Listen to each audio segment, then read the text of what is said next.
This video will show you how to do a progress claim assessment in UniPhi. Start by going to the Contracts module and select your project. Then go into your contract and navigate to the Invoice subnav.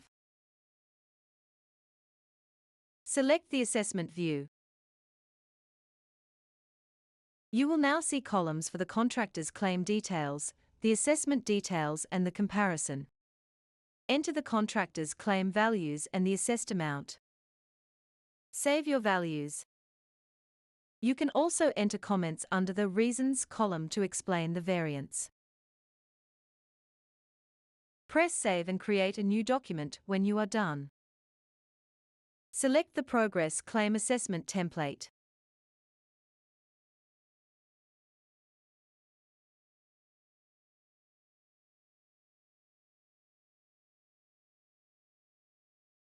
You can upload the contractor's invoice here.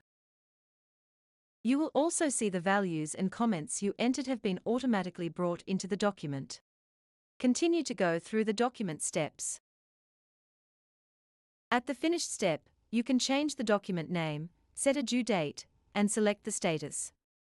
Setting the status as awaiting sign-off will notify the delegated signatories that the document is ready to be approved.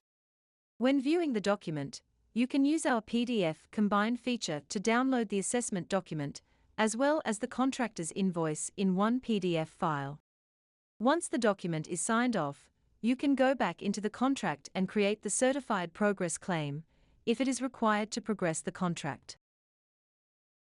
Thanks for watching this UniPhi tutorial.